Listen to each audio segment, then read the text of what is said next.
Anyone listening to this, watching this, will know that Paul Cox is not extreme. Far from it. If they think I'm extreme, then boy, do they have something waiting for them. That is not supremacy, that is pride.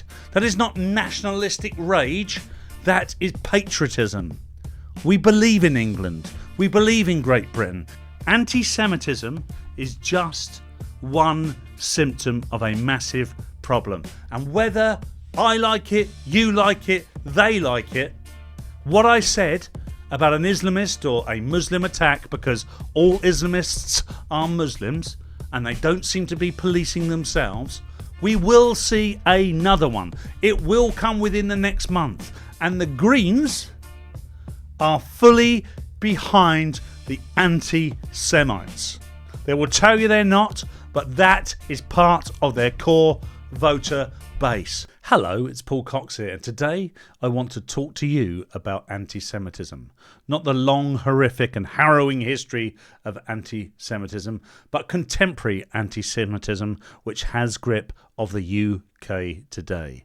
An anti-Semitism which is coming from three key areas, one of which is just not taken seriously enough and is the biggest cause of this racial issue today in 2026 Britain and across the West, no doubt. This is part of my This Is series, a series of videos in which I explain the words, phrases, terms, people that are at the epicenter of the cultural war and political debate. Terms which often get used but are not often explained. Certainly not so that people like me can understand. And if I can understand them and make these videos, then hopefully you can understand them better too and use them as part of your debate. Because for many years, the debate has often been led by the left, intellectualized, so that people, ordinary people, are unable to engage at a degree that would allow them to make changes too, which is how we have ended up where we are today. Anti-Semitism is a massive issue. It's coming from multiple directions, which is why the thing is so disturbing and so difficult to get hold of if you don't have the will to do it. The far right, their anti-Semitism, is based in traditional conspiracy theories about Jews, but they're not, ironically, the major cause today. The first cause is Islamist extremism. Islamist extremists hate Jews because of their refusal to accept Islam, and obviously because Israel, not just because of its existence, but because all attempts to eradicate have failed, which is a major blow to their pride. And then they're backed up by this strange alliance with the left anti-racists who have very radical views around capitalism and colonialism and have placed Jews in those two categories. This is where the hard left meets the hard right in this idea that Jews are controlling the world, which is remarkable. They're very different groups, but they all have one thing in common. They all hate the Jews. And then you have to factor in the impact that identity politics has had, where the world has been divided very crudely into the oppressed and the oppressor. And if you are white, you are the oppressor, and if you are not white, you are the oppressed. Jews were not white enough to avoid being slaughtered in their millions by the Nazis, but have been placed in the category of the oppressor. And of course, fueled by social media, where you have so many people who have been influenced by identity politics and want to display their moral credentials. They have been persuaded now that it is almost cool to be anti-Semitic, which is an extremely worrying development, perpetuated by the marches which first began after October the 7th. Those who go on the marches and chant things like "Globalise the Intifada" and "From the river to the sea, Palestine will be free," which is a direct and vicious call to wipe Israel from the map. If you cannot bring yourself to say the words Islamist extremists, if you cannot acknowledge the fact that there are some vile, hateful, anti-Semitic people on the left, we do not have a chance. On one hand, of course, we want to preserve the freedom of speech and expression in this country. But should there be limits to that if people are chanting hateful slogans that effectively call for the end of the Israel state? It's absolutely fine for people to advocate for the Palestinian rights. The European Convention on Human Rights, Article 10, preserves the right to freedom of expression.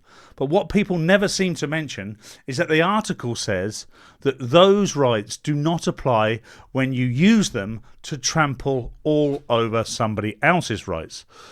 So what we have not had is people advocating for Palestinian rights on these marches. They have not been about the criticism of the Israeli government, though to some extent, of course, those things are true. But they have been categorised by calls to eradicate the world's only Jewish state by signs of the Star of David with a swastika in the middle, or pictures of the Israeli Prime Minister with blood running down his face while holding the bodies of children. The problem is those marches have been incubators for the anti-Semitic rhetoric leading to the violence we are seeing today. And they're not able to police themselves. Right from the outset, the police gaslit us about what the meaning of those hateful chants actually was. I mean, the police would vehemently deny that. They have been two-tier in their approach. Mark Rowley, in fact, is saying that they're taking this very seriously and that there is a Venn diagram of hate towards Jews that encapsulates both right and left. Although, notably, he didn't mention Islamist extremists at that point in that particular statement. Whenever we talk about the education of the Muslim community, we never talk about the fact that 65% of young Muslims aged 18 to 24, according to a poll by JR Partners, do not think that Israel should exist. I think we now have two problems that we have to solve right now. One, it seems pretty intractable at the moment. The first problem is we need proper deterrence. We need the police and the Crown Prosecution Service, whose prosecution rates of anti-Semitic hate crime have been absolutely abysmal. 1 in 26, just to do their job so that people know there are consequences. But the real issue is that huge swathes of our society have now been radicalised. And as I said earlier, anti-Semitism has become cool. I think part of the problem is that education on anti-Semitism today, although we know there has been plenty of work done around the Holocaust and understanding that, this has led to people to believe that anti-Semitism is a phenomenon of the far right, which is all they teach in schools across the UK. Very few people, apart from the people who have actually taken the trouble to look into it, understand that really what we're seeing today is the flourishing of the seeds that were planted by the Soviet Union in the 60s and 70s, when they knew that anti-Semitism was a destabilising force for Western democracies. In the wake of the Holocaust, they couldn't be explicit about it, so they created a new form of anti-Semitism, and they called it anti-Zionism. I imagine things now have succeeded beyond their wildest expectations. There is no doubt that there is a cloak of anti-Semitism and its desire to erase a huge parts of the Jewish community. The rate of people leaving the UK to emigrate to Israel is at a 40-year high. It's an increase of 20% on 2024. That's already on top of the increase of over 70% in 2023. Virtually every Jew I talk to is either thinking about it, making arrangements about it, or just going. What does that say about the state of Britain? I mean, interestingly, there's a piece in the Sunday Telegraph just this weekend where 80 peers, including Labour MPs such as Luciana Berger, who was forced out of the Labour Party under Corbyn, have written to the Prime Minister saying, if you think it was bad under the Corbyn years, it's much worse now. Any society in history in which anti-Semitism has taken root has failed, because if you can do this to one minority, there is nothing stopping you doing it to others. So, what do we do now? Do we ban marches? Do we ban the freedom of expression because it's causing deaths?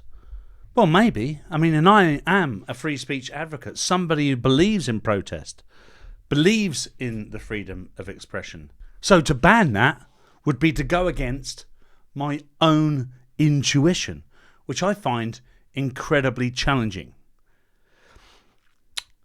Anti-Semitism is real. Anti-Semitism is bad, and the vast majority of it right now is coming from the far left, the left, not even the far left. And of course, as I've gone to great lengths to try and describe the best way I can, Islamist extremism. I have tried to have this discussion via X or my Facebook page and have been met by Muslim friends, ex-Muslim friends.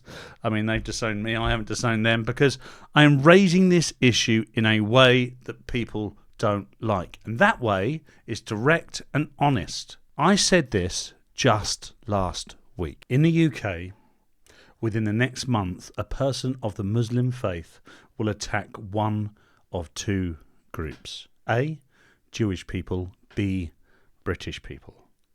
The reaction will be one of two also. One, how is this still happening? And two, stop being Islamophobic. People will die all the time that option two is prevalent. Life is now so incredibly predictable that this post is as obvious as saying today is Sunday. Responding to this post was somebody I met well over 10 years ago and haven't spoken to in most of those 10 years, to be fair. And it's a chap called Farnan Anasari. He said, "Hi Paul, long time. I leave you alone for a while and you spread such false hate. There were over 50,000 stabbings in the UK last year. How many of them fit your narrative?" My narrative. "The mental patient who stabbed two Jews in Golders Green stabbed a Muslim first." Again, a mental patient, which is true, but a Muslim mental patient driven by a Muslim or extreme Islamist ideology. You know this, yet here you are spreading hate against Muslims for a few Facebook likes. Well, first of all, it's more than a few, but that's not why I did it. That's not why I did it whatsoever. My response to Farhan was this: "Hey mate, what part of Islamists keep committing terrorism against people they hate do you disagree with?" Farnan replied, "Hey Paul, your post was not about Islamic extremism. It was a post about Muslims in general." Obviously I refute this. "Again, you used the Golders Green attack to spread hate against Muslims, whilst ignoring the mental case also stabbed a Muslim. Easy to jump on hateful bandwagon just for a few likes." Tell you what, the only thing that's really annoying me about this so far is the fact you keep saying it's a few likes. It's over 200, mate. To which I replied, "Farnan, all Islamists are Muslims. Do you agree?" He responded, "You are being very disingenuous." Am I? "And you know it, do I? Again, you have not even mentioned it. Rather, you choose to spread hate against all Muslims and downplay bigotry against Muslims, which posts like yours create." I respond again, "No, I'm not. I do this for a living. Though having not engaged with me for 10 years, you can be forgiven for not knowing. Here's some facts for you. I did not mention Golders Green in this post. You did. I have posted about the first victim, who I believe was an associate of the terrorist in question. Not all Muslims are terrorists, clearly, but over 90% of the UK's terrorist watch list is Islamist. That's a significant majority / issue. A good faith question for you. They are your brethren. Why are you not critical?" I continue as a second point. Every single thing I have said is verifiably true. I am pointing out an inconvenient truth. I will not be gaslit to doing otherwise by accusations of hate. I am the same guy you have always known. I have not changed. I loved Britain then, and I love it now. Truth? ? Farhan says. I asked, you got your 90% figure from. Well, I think what he means there is, where did I get my 90% figure from? I can't comment on everything you have said, but I can see you seem to be quite partial towards commenting on Muslims and ignoring anything bad from the right. Well, if you haven't looked at anything and this is the first post you've ever seen, I guess, to be fair to him, you might think I've just come out of the blue and said it. Not true, obviously. Been talking about this for a long time. Standing on the shoulder of giants, of course. Hate is not an accusation. Anybody reading your post will see it's spreading hate and downplaying the real Islamophobia that exists, which posts like yours help spread. Loving Britain is great. Spreading hate and discrimination doesn't make Britain better. I mean, that's a good point to end with. It's completely detached from anything I said, but that's fair enough. After which, I provide a comment which gives two sources for the information I come up with. The 90% source actually comes from a well-known Henry Jackson Society paper, which was submitted to the inquiry into combating new forms of extremists, and quotes that 90% of the watch list is Islamist, and further evidence provided by MI5 that suggests a figure of 80%, all of which is very easily accessible and quite an overwhelming statistic. I also point out to Farhan that he's made accusations of hate against me without answering my question, which is, are Islamists Muslims? And the trouble, look, first thing I'll say is I met Farhan when I very first started comedy. We were on the open mic circuit together. A lovely, lovely guy. One of the reasons he still follows me, I guess, is that, you know, during those early dark days of open mic comedy on the London open mic circuit, you know, you find your friends, you really do. And he was someone who was very complimentary about me at the time and has continued to follow me throughout. So thank you very much for that, Farhan. And I think because he met me at a time where, you know, it's 2014, 15, 16, somewhere around there, in London, where he would have assumed, as nearly everybody I met at that time, that I had these left-wing progressive views, and that's all I had, because everybody had that, particularly in the arts world of which comedy exists. And I never did speak. I didn't speak until probably 2021, 2022 about what I really thought. Because had I done, I probably wouldn't have got anywhere in comedy. I now make my living out of comedy, talking about comedy or broadcasting or broadcast media, commenting on politics, of course, which is how many of you know me via GB News and Talk TV. That's been the trajectory of my career. Had I just started with my views now, let me tell you, I wouldn't have got on at comedy. People wouldn't have seen my ability on the stage as a comedian because they would have shut me down quicker than that. So I just kept that stuff to myself because my comedy is not political. Anyone who's seen me do stand-up, it's not about politics, really. It's about cheese and me being fat. So I have taken my path quite strategically, and I feel very privileged to have arrived at a point where I'm actually free to say the things I want to say. And I welcome Farhan's comments. It was also accompanied by a lot of supporting comments, and thank you for that if you were part of that. Let's not go in too hard on anyone. I don't think that's fair.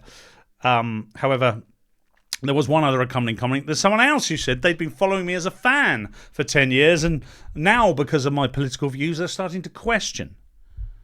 I'm still funny, but I hold political views they disagree with. Therefore, can they enjoy me? Well, do you know what?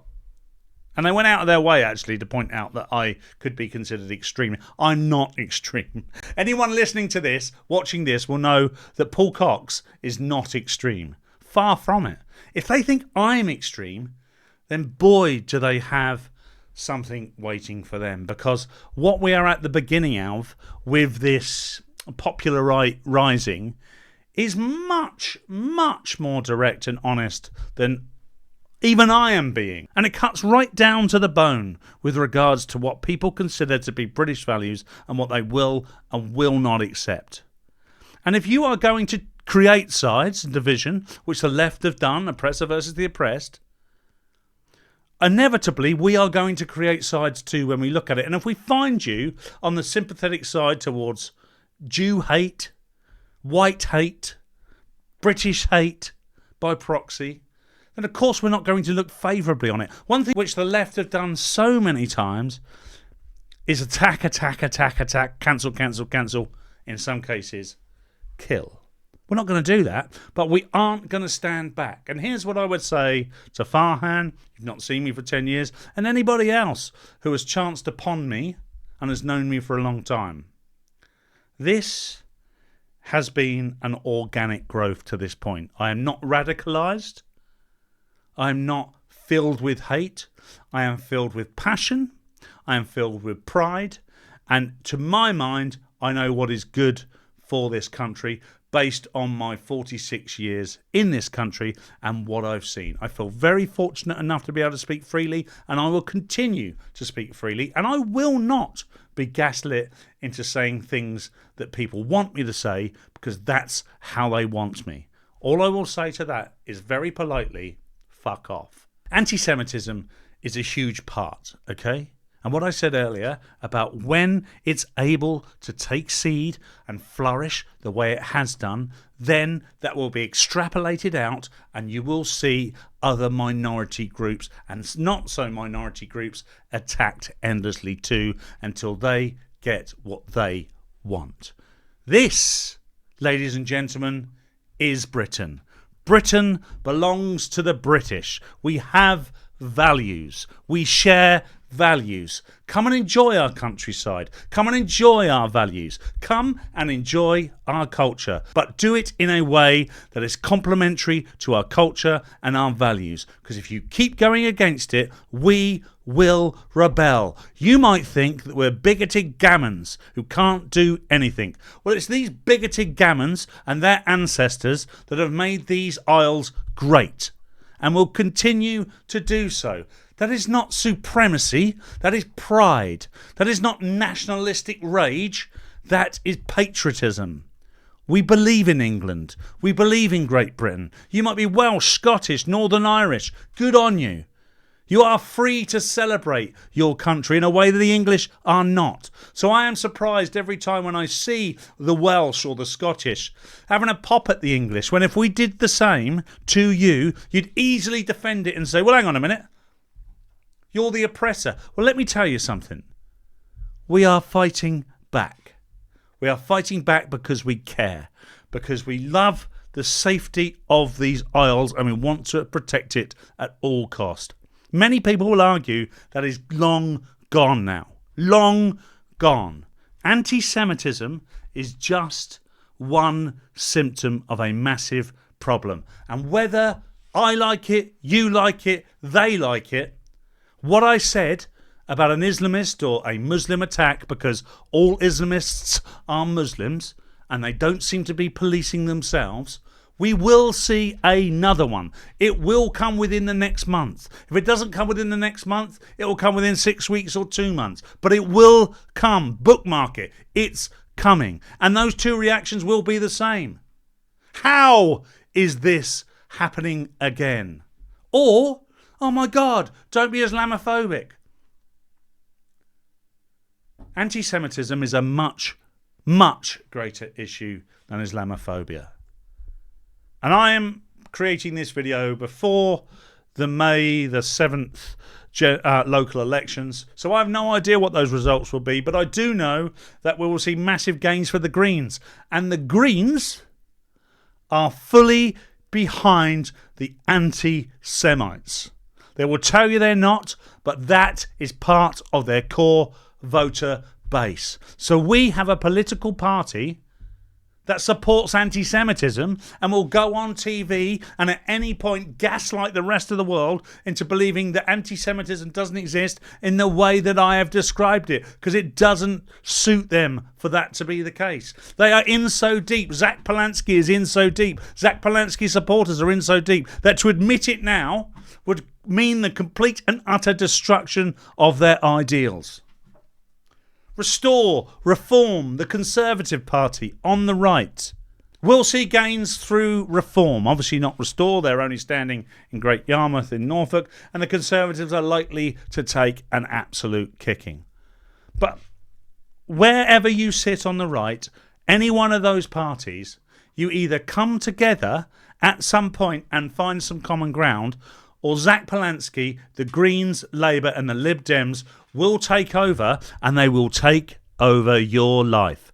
And people like me won't be able to say what I'm saying. It will become incredibly difficult. That's the future. It's up to you. You know what I believe. I know what many of you believe. If you like this content, if you like this video, please like, subscribe, share, press the bell so you're notified every time I release a new video. In fact, and thank you for all those that have done this previously, hype this video too. I haven't got a massive following. I'm just over 13,000 at the time of recording, but it's 13,000 since December of 2025. So thank you very much. I want to take this channel as far as I possibly can. And until next time, keep it real.